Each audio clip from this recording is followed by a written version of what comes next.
Welcome to the Morundacast, where we discuss leadership in the healthcare industry. What are the challenges of leaders today? What can be learned from successes and what can be learned from failures? And today we're lucky enough to have with us Bill Schuster, who is the Representative Director and Country Manager of Viatris in Korea. Hi, Bill. How are you? Philip, nice to see you. Great to see you. So just as an introduction, Bill, tell us a little bit about yourself, your current role, and when and where, how did you get into the healthcare industry? Yeah. Well, I'm Irish. I grew up in Ireland in a big Irish Catholic family, with 5 brothers. It was actually a very difficult time to grow up in Ireland. The economy was weak. The inflation was high. It was a high level of joblessness. And so when I finished college, I finished my PhD, I moved to the US to take a research fellowship in the US. I did a couple of more research fellowships in Europe, and then I decided to actually go back and do an MBA and to use that as a sort of a springboard to get into the commercial side of the pharma industry. And so, when I graduated back in 1995, I joined GSK as a product manager in Dublin. And I've had about 30 years in the pharma industry. The vast majority of that has been with 3 companies, with GSK, with Novo Nordisk, and most recently with Viatris. It's been a really fun ride, to be quite honest. I mean, I got to work in lots of new countries, got to work in different functional areas, different therapies, different stages of the life cycle. I worked in regional and in global. And, I'd have to say that they've all been really invaluable experiences, and I'm constantly sort of drawing on those experiences to help me solve today's problems. More recently, I've been assigned as country manager here in Korea. I've been here for 2 years. Maybe your listeners aren't so familiar with Viatris, the company. Actually, we were formed about 4 years ago through the merger of Mylan and Upjohn. Actually, Viatris in Korea is a very big player. We're the 6th largest multinational in Korea. I've got about 300 employees here in Korea. We have some really iconic brands like Lipitor and Lyrica and Celebrex and Contin. Lipitor is the 3rd largest selling product in the marketplace today, still today. In fact, about 1 million Korean patients, that's 2% of the population, are actually treated with Lipitor. So we have a big footprint in Korea, and we've got some significant leverage here. Got to ask, having 5 older brothers myself, and growing up in a Catholic family, what number were you? I was the middle. What would you have guessed? Well, talking about leadership, I was thinking, maybe the middle is a good number for developing leadership skills too, because you have to manage up and down. So besides being the middle child, what's been your toughest leadership challenge that you've faced so far in your career, and how have you handled it? Yeah, I think if I think back about leadership challenges, when I was working for GlaxoSmithKline in Philadelphia, I was a director in new product planning, and it was a great job, actually. I got to shape the strategy on assets coming through the pipeline. I was doing commercial assessments on business development opportunities.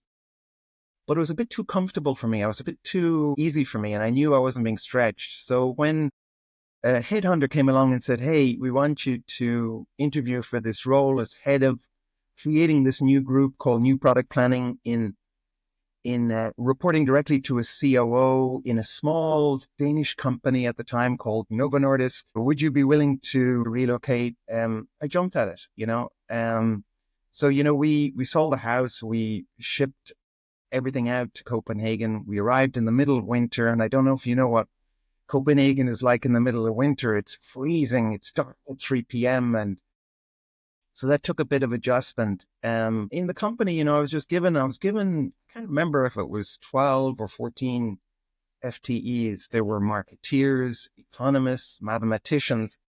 And I was just told, there you go forth, build this new function from scratch and make sure that it can sort of provide financial assessments and strategic recommendations on our portfolio to support the COO on his decision-making. What I what I quickly realized was that what he really wanted to use our group for was he wanted to use the group as a sort of a recommendation on early stage assets. So he could prioritize some and he could shut down some of the less viable ones, you know. And so it was by default that role, that whole group was very contentious, highly contentious political role and political group that had me sort of regularly in front of the executive leadership team with often very difficult messages that I had to deliver to them. I knew pretty quickly, I was outside of my comfort zone, completely outside of my comfort zone. But I also knew that I needed to rise to the challenge, you know. And it was definitely one of the biggest challenges in my career. But in the end, it was also, I believe, one of my greatest achievements. You know, the group that I created 20 years ago, it's actually still in place today in Novo Nordisk. And I think, you know, when I think back at it, I think there's a number of success factors, but maybe just a couple that I'd like to mention that I think were particularly relevant to this role and that helped me to succeed in the role. And the first was around clarifying expectations and ensuring buy-in from leadership. Particularly from my boss, of course, you know, he was the CEO. So it's really, really important to spend some time to really, really understand, you know, what his objectives were and also to manage his expectations. You know, if he was being unrealistic, then he needed to know it. And, you know, that could help to ensure that I delivered on his needs. But it was also equally important to understand the expectations of other executive leadership team members, you know, so that it could help me to shape the storyline and to shape the messaging on our recommendations. So I would meet frequently with the CSO and CFO and other key leaders to try to understand their needs and make sure that I was also, you know, at least partly delivering to those needs and that I was delivering a message that they could accept at the end of the day. And the second part of it is that, you know, coming into that role was just having the right structure and processes and right people. I think that was really critical very early on. You know, once we were clear on objectives, once we understood our expectations, then we went about shaping the organization so that we could meet those expectations. We did some external benchmarking. We also wanted to create an organization that fitted where we were as an organization. We wanted to create a group that fitted where we were as an organization at that time. But secondly, then we had to create all these SOPs, processes around decision-making involving all the key stakeholders. Who should we meet? How frequently should we meet them? What should we be discussing with them? Benchmark around, you know, what are the acceptable levels of NPV values or commercial risks that we could accept that would be trigger points to cut off projects and shut them down, you know. And finally, you know, I also needed to decide if I had the right people for the job. I mean, I had a great bunch of people that were very capable, but, you know, did they have the interpersonal skills as well? As given the type of role it was, you know, did they have the ability to align and interact and build consensus and advocacy across the organization? So, you know, I think looking back, I think what was important for me in the situation was it was in a completely new environment, but just to pick a couple of really key levers and focus on those levers, the things that will have the biggest impact on your challenge, and really, really focus in on those and deprioritize the other stuff until later. And I think that helped me to be successful in overcoming that challenge. You just mentioned then sort of interpersonal skills. So when you think about sort of great leaders that you've, I don't know, that perhaps have reported to you or you have reported to, what are some of the characteristics that some of the great leaders have had? Well, look, I mean, there's all the typical stuff, right? Around leaders, around having a vision, being able to communicate the vision, being a good listener, being able to motivate people around them. But I thought I would, you know, I thought if I think back and think about good leaders in the past, and if I think about what stands out, I've been fortunate enough to have had a number of really great leaders as mentors in the past. But one particularly person sticks out to me, and that was actually my first manager when I ever joined the pharma industry as a product manager for GSK all those 30 years ago. And I felt that she had all of the really key elements of a good leader with vision, good communication, good decision making, etc. But I don't want to go into those elements here. What I really like to highlight is a couple of unique things I felt about her, which was, I've thought about her a lot because working for her was actually probably one of the most enjoyable times of my career. And I've tried to understand why was that? What did she do to make me feel that way? And I think the key difference between her and other leaders that I worked for were in two key areas. One was that, she had such incredible passion and drive. And I found that really infectious. I felt like I don't know if you've ever been on a road bike, and you've cycled with a team.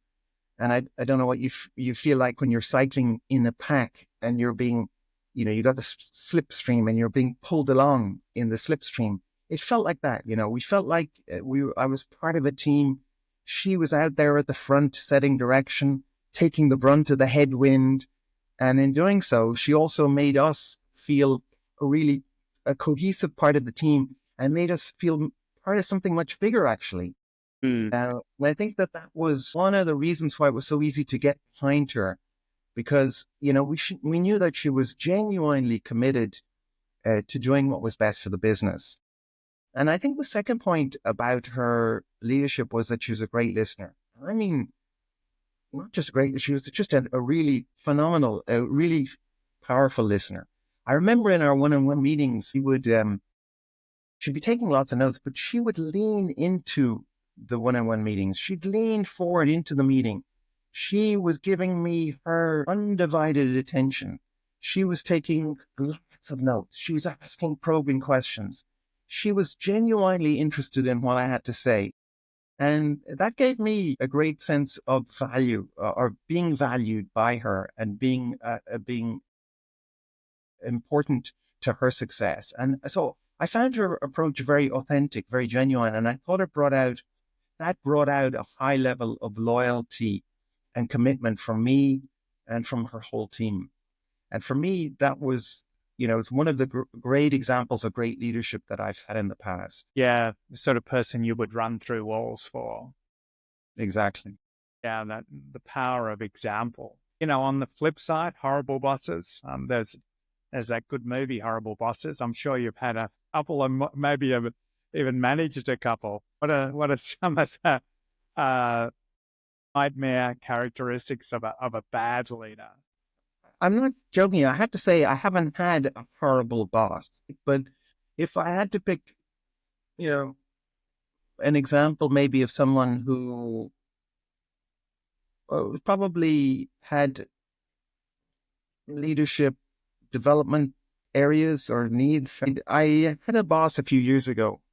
He had actually very strong leadership skills, but he also, I think, tried to portray himself as the perfect leader with very polished messages and with a very polished version of reality.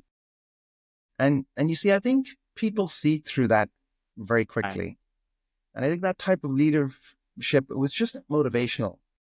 It made it very difficult for me. It made it very difficult for others to follow him. And I think it goes back to what I was talking about, the previous example, which is, authenticity is really important. So, even if you're competent, if you've got all the skills, all the other skills, I think people need to believe you're being yourself, that you're being genuine.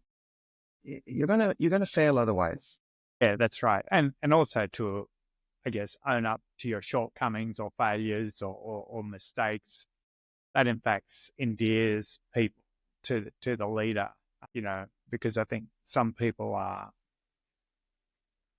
scared to be vulnerable or scared to admit that they made a mistake and they want to seem perfect. And of course, none of us are perfect. So you mentioned when we chatted in all the importance of building trust, kind of when you're new to the organization, and I'm sure it's still the same now, but tell us a little bit more about the challenges that you've faced, coming in as a country manager, as an expat, and how have you built that trust around your leadership team? Yeah, I was a bit surprised. I thought moving from Japan to Korea that I was moving to a more multinational environment, actually.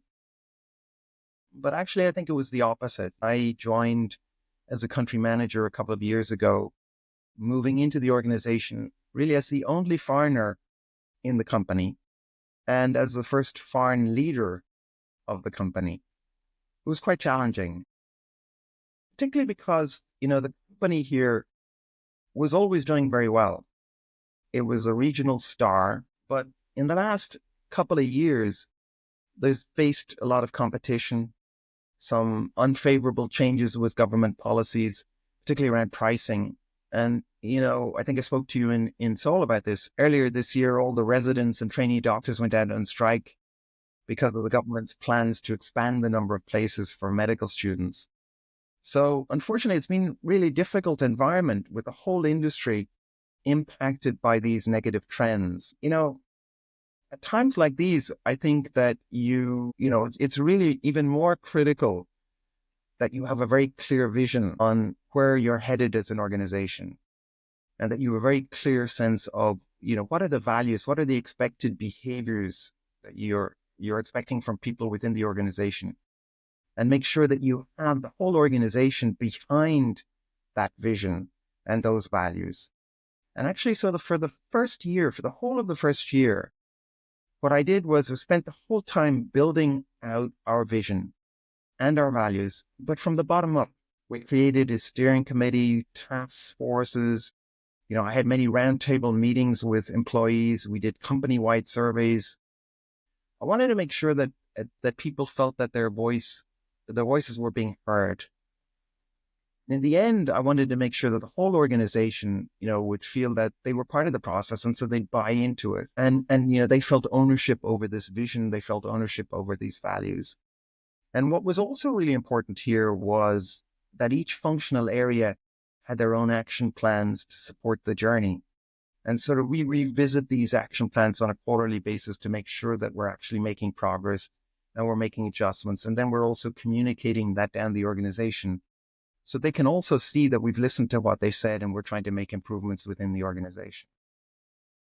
How did you sort of quantify and qualify those sort of, values, and how did you continually reinforce values to ensure that they were being embraced by the company? Yeah, so a lot of the quantification occurred through these surveys that we were doing, online surveys, which allowed us to establish a baseline and to see how we're making progress against that baseline.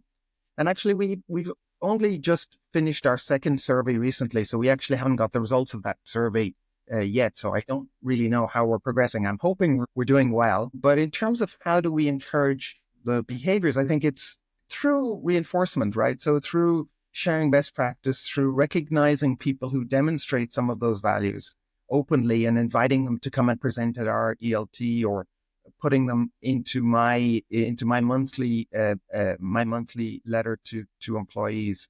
So we try to find ways to actually reinforce the values within the organization. But these action plans are the most important ones, right? Because then I kind of delegated the responsibility for ensuring that to my leadership team. So they're working within their teams to ensure that their action plans are actually being realized. And as I said, we're revisiting those on a quarterly basis to make sure that we're making progress. Can you think of an example of how those values have been sort of demonstrated through the organization? Maybe something surprising, or you've been able to sort of see sort of a continual sort of line of, the values being demonstrated? Yeah, one of the other challenges that I faced coming to Korea was cultural. And, it's a bit strange, right? So Korea is a very successful country, an enormous success story, right? If you think about how they've developed. And yet, if you think about the Korean people, they're actually less confident than I would have expected, and more risk averse than I expected. If you're in the US, for example, and you try something new and it fails, everybody says, "Hey, great job, try again, fantastic." In Korea, if you try something and it fails, people look down at you. They are, people, and that makes people very reluctant to take a risk. And that really percolates through the whole organization, through society. And so even within my organization, risk-taking was not a really key behavior within the organization, acceptable behavior. And so we've been trying to really focus on how do we build a more innovative organization, one where risk-taking is actually rewarded rather than penalized or looked down on. And so, this year we created an innovation task force team where we brought our brightest young talents together, and we kind of gave them the remit to say, hey, this is a whiteboard. Go in, think about new ways that we can actually strengthen our business or turn our business around, and come back to us with 2 or 3 key prioritized ideas that we can see if we can find funding for. We, run innovative workshops across the organization. We've introduced impact awards that are based on, people coming with innovative ideas. We've done a psychological safety training, right? So that people could feel more confident speaking out with their ideas and taking risks without feeling there would be negative repercussions. So that's, one of the really key areas where we've made some progress, I think, Philip. Yeah, fantastic. So almost a celebration of having a go, or celebration of failure, or just encouraging people to try and to challenge. So, and I finished the question, by the way. I apologize, but you would ask something on trust. Well, at the beginning, and I think that's another tough one. You're in a new environment, you have a new team, a new culture. In my view, identifying just maybe 2, maximum 3 people that you could trust early on is really critical to your success in the role. And to do so, I think you need to understand many things. I think you need to understand informal networks. And I think you need to understand the team's histories, their employment histories. You need to understand the current relationships within the organization. To really get a good sense of what's going on, you also need to be prepared to talk to lots of people. I mean, lots and lots of people.